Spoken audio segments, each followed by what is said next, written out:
something about Hindutva. You're an RSS man and you should be doing that. You should be probably writing about your ideology. I said that in my many decades of association with the RSS and all other organizations. I understood that the only ideology we all adhere to is what we generally call as nation first. What is good for our nation, what is good for our country, is what our ideology is all about. This book is, in that sense, also a contribution to what is in store for our country, for all of us in future. How should we brace ourselves for a big shock that is awaiting us in the form of many new things that are going to happen, or already have started happening in front of our own eyes.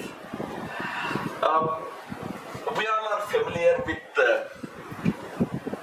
a brief history of mankind. We do not probably read too much about it, but we know that there was a phase of colonialism when certain European powers had colonized a large part of the world, which today we call as Global South.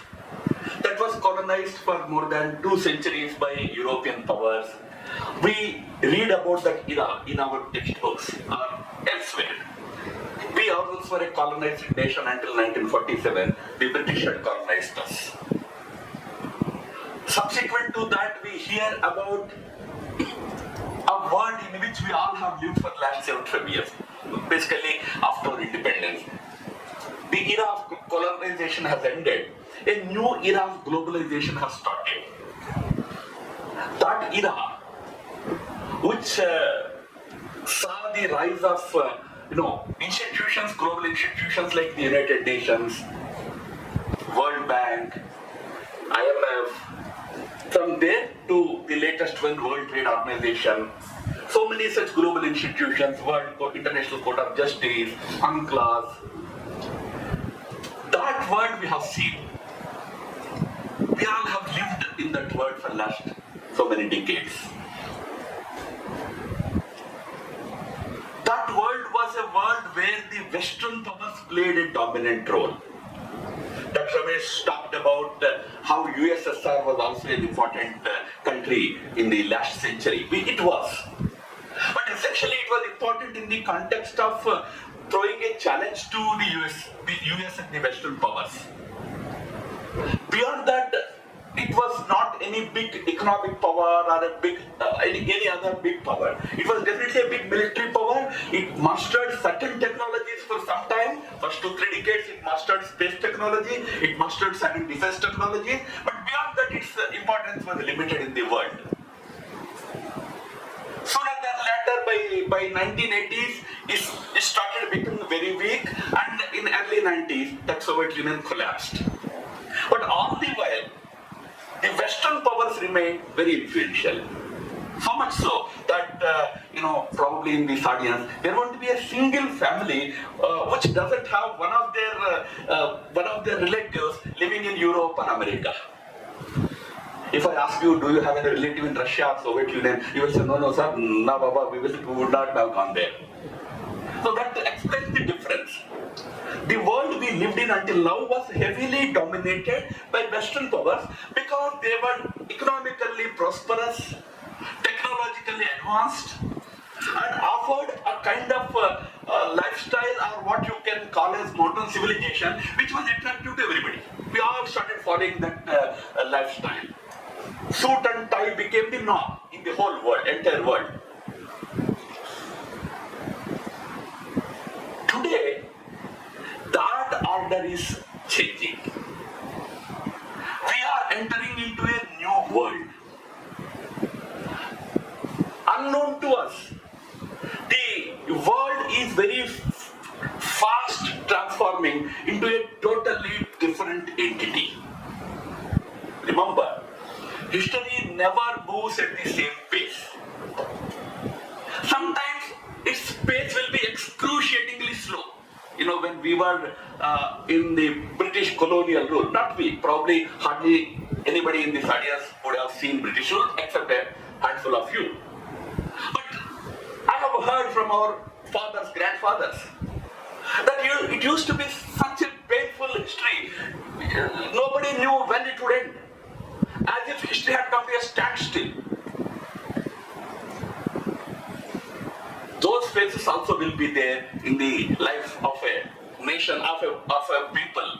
But sometimes history picks up such a momentum that before you realize you are transported to somewhere else. We are in that period of history which is moving very fast. Unless we realize that the world is pacing ahead in such intense speed and trying to catch up, we will be left behind. There will be situations when you are left behind. Like I just now earlier mentioned that when colonialism ended, a new world was sought to be created by the Western powers. Why Western powers? Why not we? Why did we not try to create that world?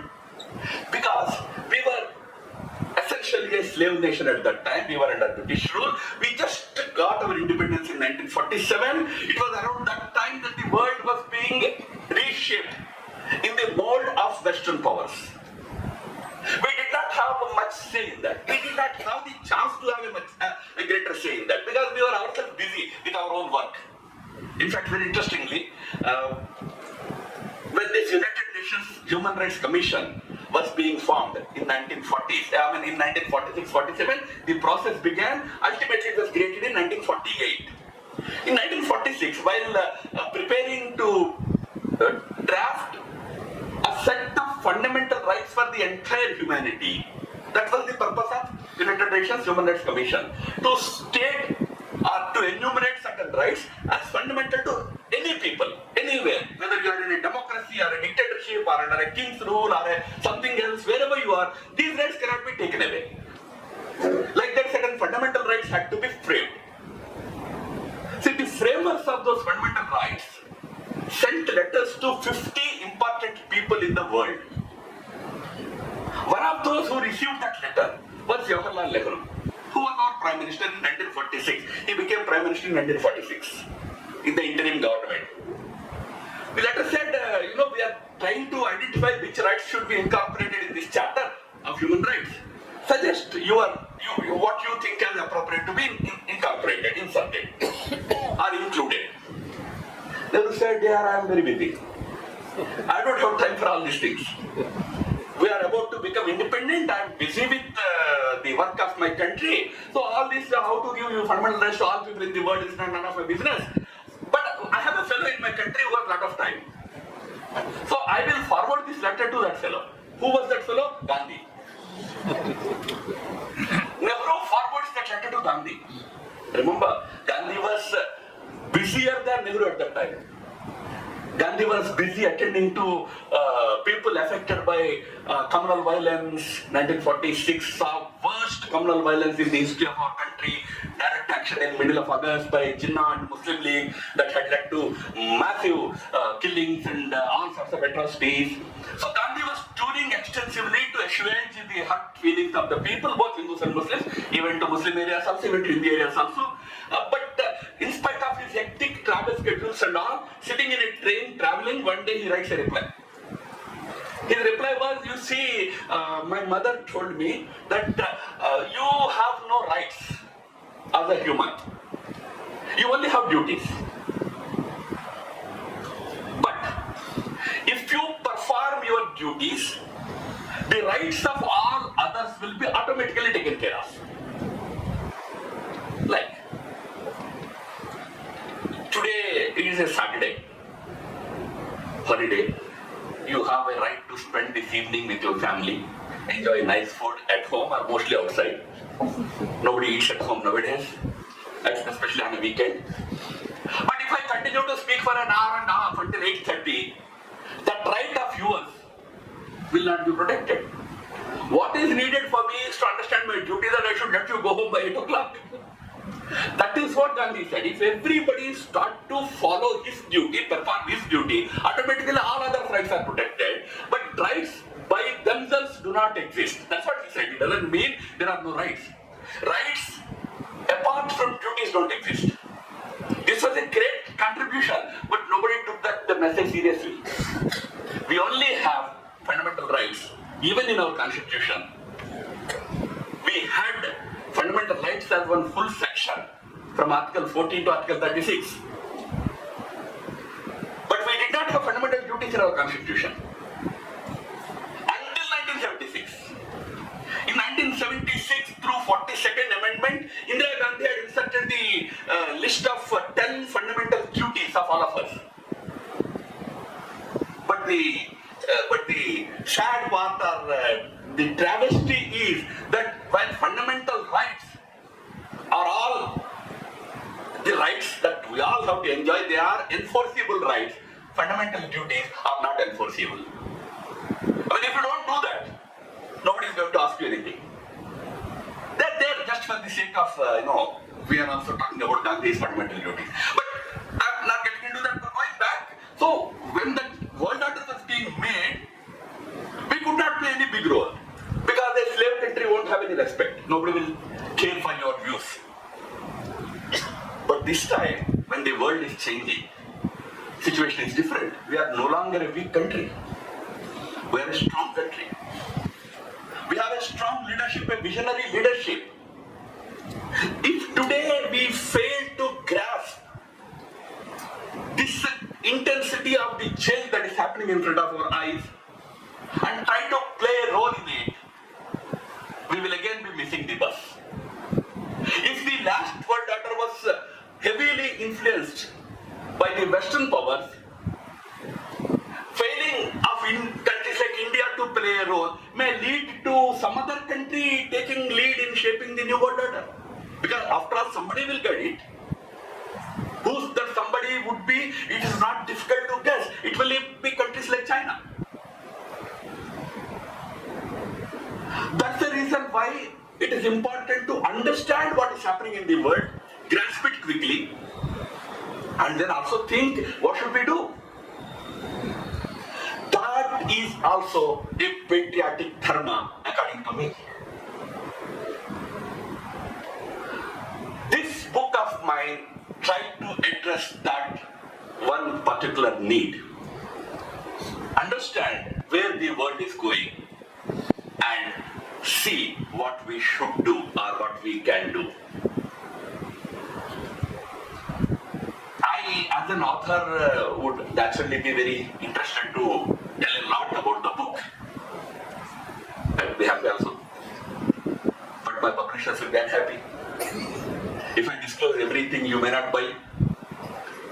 So I will only try to give very basic outline, but I would ask all of you to please buy and read. Buy and read. I mentioned it in a program yesterday also. I have got a personal library of a few thousand books. I always used to, because I am an RSS Pracharak, so many people used to come to my room and see the books and they used to ask, can I take this book home and read it and give it back to you? I had my own experience with such people. So I put a board in my library that please don't ask for taking a book from this library to read, taking it to your home. Because all these books were collected like that only. And I then put another board. One who lends a book is a fool, meaning me, if I give you. And one who returns it is a super fool. Those who take will never return. So, please buy and read. Don't lend and don't borrow. That apart, let me just give you a quick idea about where we are heading. Geopolitics is one part, as Dr. Ramesh said. In the last century, we had an America on one side and the USSR on the other side. Today, we generally see America on one side and China on the other side. But this is not the same as the last order. This time, these two countries are there, they are fighting with each other, they have a lot of things happening between them, and new Cold War is brewing, that's what's happening, but many other countries are also rising. It's a world where many middle powers also become influential. One of them will be India also. It's another matter. Many of us, Indians are generally very romantic people. We do not think anything short of Vishwaguru. So when I say that two big powers and we are all middle powers, you may feel offended. How do you call us middle power? We are the superpower or superpower in the making. But the reality is that there are many middle powers which include India, Turkey, Indonesia, South Africa, Russia, countries like Japan, South Korea. Many countries are rising with a predominant influence, which probably sometimes regional, sometimes extra-regional, beyond regions also. India enjoys under Prime Minister Modi an influence which goes beyond regions. We have a global state today. This is the new world where multiple poles exist, which many people describe as multipolarity. But beyond multipolarity is another reality, which I called as heteropolarity. What is heteropolarity? You know, when in 2022, on 22nd April 2022, it's a very interesting date. 22 to 2022. You know the significance of that date? The Russians had first attacked Ukraine on that day. Before attacking Ukraine, before attacking Kiev, Ukrainian capital, Russians had sent malware into their ground stations of their satellites. This malware had corrupted the software in the ground stations. As a result, Ukrainian satellites got completely disconnected with their ground stations. The communication network had collapsed. You all can imagine in Bangalore, I don't have to give too much explanation. Without communication, nothing works. Army cannot work, Navy cannot work, Air Force cannot work, government cannot work, nobody can work without communication. So the Russians thought it will be a walkover. They sent a few army helicopters full of their soldiers. What should Ukraine have done in such a situation? They should have either approached Biden, the then American president, for help, or Europe, countries in Europe, Germany, France, UK, for help. Instead, the Ukrainian foreign minister turned to Twitter, used his VPN or whatever. He tweeted a message to Elon Musk saying, Mr. Musk, you want to take people to Mars, but here are our people who are going to be swallowed by this mighty Russian army. They disconnected or destroyed my communication network. Please help us. We all know that Elon Musk has got Starlink satellite terminals all over in the sky, in the space. In 1 hour, Musk replies to the tweet and he says, Ukrainians, don't worry, I am there. By evening, I am giving you 500 communication terminals of Starlink. By evening, Elon Musk restored communication systems for Ukraine. Ukraine fought back, evacuated all the Russian soldiers who tried to enter Kiev, and today also Ukraine is fighting back. Who is Elon Musk? Is he a country? Is he an army? He is just a technocrat. He has a good tech business. Today, he is able to save countries and also embarrass leaders, which he is doing. I was in Hungary recently. The Prime Minister of Hungary, Viktor Orban, was there. There was a conference. The Prime Minister came to deliver the keynote address. He started by saying that Hungary is facing a big threat. I thought he would talk about Russia, China, America, Europe. Some country must be a threat to another country, right? But he said the biggest threat that Hungary is facing is from George Soros. Now, who is George Soros? An investor. How can an investor be a threat to a country? But that is the new world, where an investor with a lot of money power, a technocrat with a lot of tech power, can defy sovereign powers of nations. We have entered that kind of world. We are a big country, so we probably don't understand it. But smaller countries, Donald Trump decided to cut all the funding to USAID. USAID is a body that supports NGOs in the world.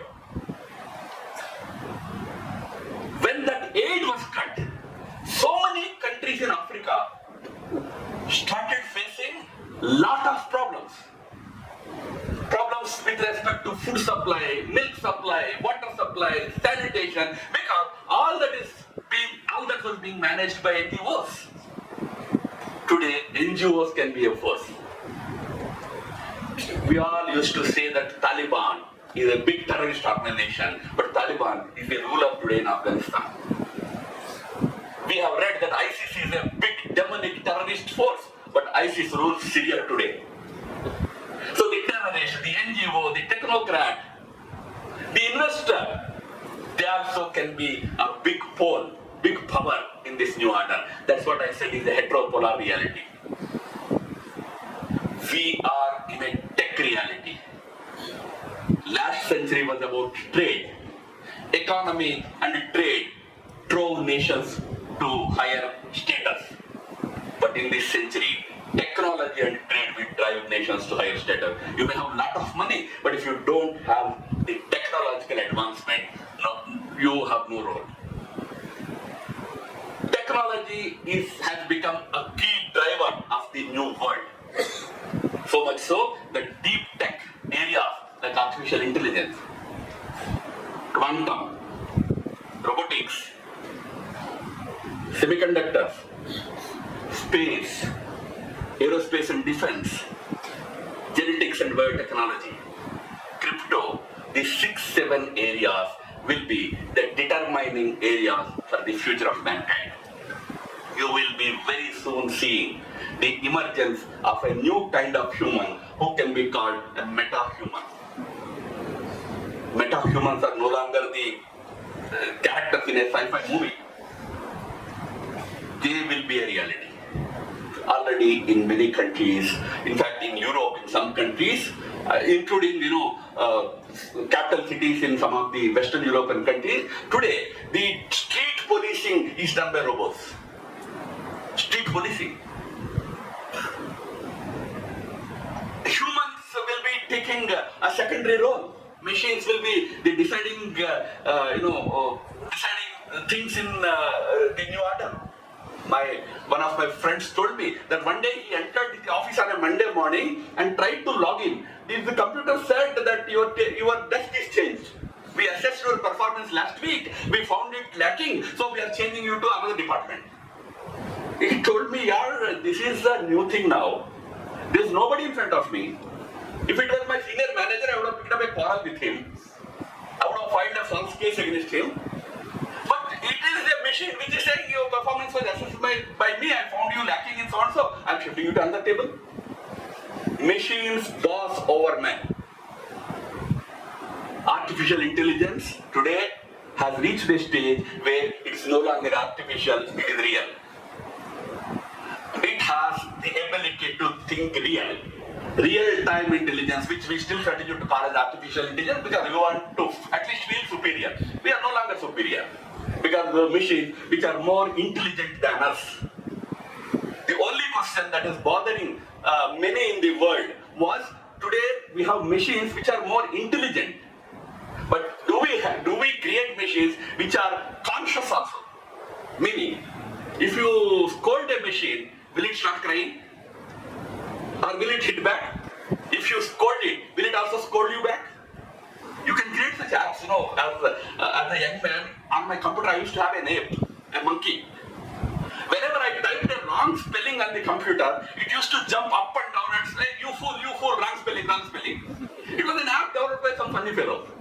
It was just an app. It had its own limitations. But maybe tomorrow there will be real monkeys on your computer which will scold you, which will shout at you. We are entering that era. This is not just a fiction, it is a reality. Humans have had 45,000 years of history, what we call as Homo sapiens. We all came after the Neanderthals had ended their life. Homo sapiens began their life some 45,000 years ago. Maybe we are entering an era where our term will end, the era of meta-humans will begin. Don't worry, not tomorrow, day after, maybe another 50, 60 years. We are moving in that direction. So technology will dominate everything in our life, every aspect in our life. Social issues will change. On one hand, Dr. Mesh said, nationalism is making a return. Yes, countries are turning inwards. it has its own consequences. Globalism has ended. United Nations is irrelevant. United Nations in the last 2 years has passed 46, 47 resolutions asking for Israel to stop operations in Gaza. 46, 47. Nobody cares. It passed dozens of resolutions on Ukraine asking Russia to stop. Nobody cares. So today these have become just talking shops. Nobody really cares about these institutions. So countries are now thinking that now that United Nations cannot protect me, let me protect myself. So countries are turning inwards. At the same time, a new social extremism is also growing, which we call as wokeism. Wokeism means at one level, countries are becoming more culture-centric, more nationalistic. At another level, one section is becoming more extreme, which refuses to recognize anything, including your family, your society, your nation, your values, including your gender. You know, in UK, in many schools, parents, when they go to admit their child in the school, they can fill up all these columns, but not the gender column. They cannot say that my child is boy or my child is girl. The school says that column will be filled up by that child after he or she turns 14. They will decide. But you may say, sir, gender is about body, right? But the new woke thought is gender is not about body. Gender is about what you think. If you suddenly at 15, at the age of 15, you say that I am a woman. If you are a man and you say I am a woman, everybody should agree you are a woman. A woman says I am a man, you should agree. Biden, in 2021, one of the first executive orders he signed was to allow men to use women's toilets. Because that is the new world. There are about 60 countries where same-sex marriages are legalized. There was this issue before us also, in our country also. So in the Supreme Court, the matter went up to the Supreme Court. Government of India said, okay, we are not getting into the debate of whether same-sex relationship is good or bad. That's a sociological debate. Society should debate, not the government. But if you say that the marriage has to be accepted, marriage is a sacred institution. That institution cannot be accepted to be deviated from whatever is understood as marriage.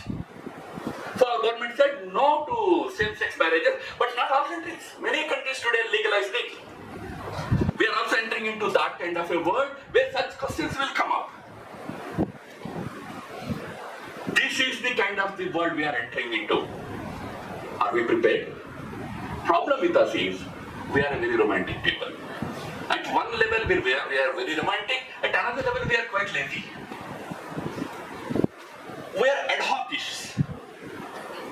We are okay from, we grow from 2 trillion to 4 trillion, we are very happy. This growth happened because of the efforts of one man, namely the Prime Minister of this country, Mr. Narendra Modi. So we are very happy. We should be happy. We should be proud that today we have become 4th or 5th largest economy in the world. But is it enough? India has to reach at least $10 trillion before it could claim any legitimate right to intervene in the affairs of the world. So, first of all, we have to shed this laziness, lethargy and romanticism. सोते रहो, स्वप्न देखते रहो कि विश्व गुरु बन गया है. We all want India to become Vishwa Guru, undoubtedly. But Vishwa Guru is something that others call you. You don't declare yourself as Vishwa Guru. But we are declaring. You have to rise to that level where the others say that India should be my Guru. That is what is Vishwa Guru. We have to now seriously think about reaching there. Shed the romanticism, shed lethargy, work extremely hard because the road ahead is very, very tough. We have achieved so many great things in the last 10 years. In fact, that gives us today the confidence that now we can now tread ahead with more courage and more determination. It is possible. Probably 10 years ago, had we visualized this world, we would have raised our hands and said, yeah, what can we do? Let us follow whatever happens, let us see, let us face it. But today, that's not the case. We have the ability to intervene. But to reach there, we need to equip our country, not in so many centuries and all, next 1 to 2 decades. As I said, India has to, first of all, become an economically strong nation. Of course, the basic requirement is unity. Economically, we have to grow much stronger than where we are today. Let me tell you, even if we achieve 10 trillion economy, we will still be having $6,500 per capita, which will be half that of China. It will still be half that of China. How much work we have to do, imagine. Secondly, for this to happen, it has to be a popular effort, not the government's effort. India's society is extremely lethargic today. Our education is in a shambles. I'm sorry, we have an education system here, Batla, Rupa, all of them are sitting here. But it's in a shambles. We are very poor in original research. We don't do any R&D. Total R&D investment in India in a year is about 75,000 crores. It's another matter. Now government has announced 1 lakh crore R&D fund. But that is over 5 years and all. It has its own limitations. But the point is, if government has to spend on R&D, and government also announced that I want to spend 1 lakh crore on job creation. If government has to spend on R&D, government has to spend on job creation, everything government has to do. Let's call ourselves a socialist country then. Let government do everything. People have to today stand up. We have to develop great R&D in this country. We are very, very backward. I can give you one example for you to understand. In the semiconductor industry, there are 8 stages. India doesn't exist in any stage. Not even in packaging. The final stage is packaging. The packaging industry is dominated by Malaysia. Government is working very hard, and the first advanced fabrication unit fab is being built in India today, in Gujarat today. But it will be building 28 nanometer semiconductor chip. Whereas the NVIDIA here, if there is an NVIDIA employee here, they will know. 2 nanometer design is happening. 2 nanometer design. They are not yet successful, but it's happening. Quantum is the future. We are still in supercomputer era. Supercomputers are also important. I'm not saying they are not important. Supercomputers do what an ordinary computer does in a much faster pace. Our best supercomputer, which is there with BHU Varanasi, is 72nd in world ranking. That's our best supercomputer. In quantum, we are nowhere. IIT Bombay professor who is invested heavily on quantum technologies has come up with a 6-qubit quantum computer. Quantum computers are independent systems which work much faster than supercomputers. Supercomputers are faster than computers. Quantum systems are much more faster than supercomputers. A 6-qubit computer is what our technologists in IIT Bombay have created. But today, Western world is seeing 500 qubit quantum computers. We are at 6. Imagine the gap. That's what I'm saying. Now, don't put all the blame on the government.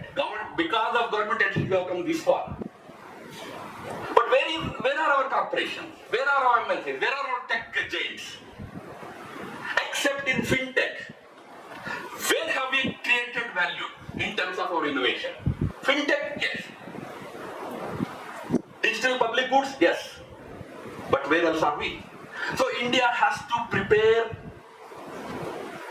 much more vigorously in order for it to be able to play a role in this new world. And it also has to think about its population. We are already a 1.4 billion plus population. And in next 20 to 25 years, we will be crossing 1.6 billion. We are very happy about demographic dividend. It's not always a dividend. If you feed them properly, if you extract output from every citizen properly, then it is dividend. Otherwise, it is a population liability. Today, every year, 20 million people in our country are becoming employable age. 2 crore people. How many jobs can we create? Half. 1/4. Where will the others go? Why we are unable to provide jobs is not because we don't have jobs. We don't have skills for those jobs. Ask companies here, they tell you that we announce, we call people for jobs, we find 2,000 people applying, but only 20 will be there with required qualification. Out of 2020, 1%, 2%, we have to do a big time reskilling.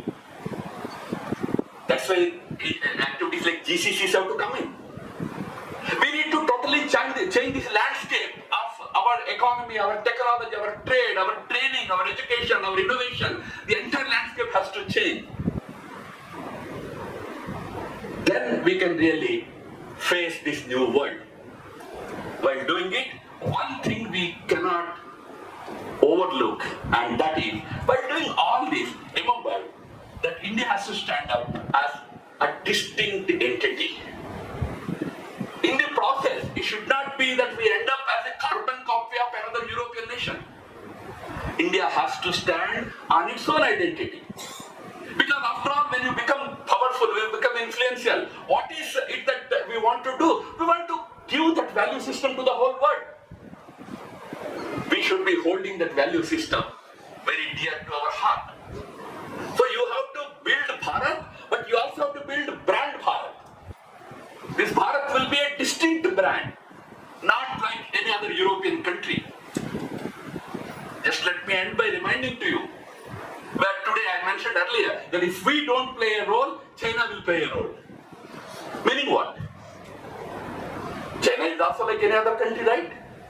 But no, we know that when China rises, with it brings a particular way of thinking, particular way of life. Like how the West tried to impose its values on all of us in the last 100 years, which we call as Western values. Tomorrow, China will try to impose its Sinic values. We have to guard ourselves from this other type of value invasion. But at the same time, we should be able to bring to the table our own value system. What are those values that we bring to the table before the entire world? On that also, we have to think very seriously. We need people like I mentioned about Gandhi, Aurobindo, Dindal Upadhyaya. Such people who look at this situation today, look at the opportunity that is available to the country and offer a new version of humanity, human values to the mankind. That is what is Brand Bharat, about which also we have to think. This is the canvas. This is new world. This is where India has to stand. My book talks about these issues. I once again ask all of you to find time to read, because this is one book that I feel that everybody should read, right from student to somebody who is now retired or probably not doing anything. Everybody should read to understand where we are heading and what we should do. I thank you once again for patience.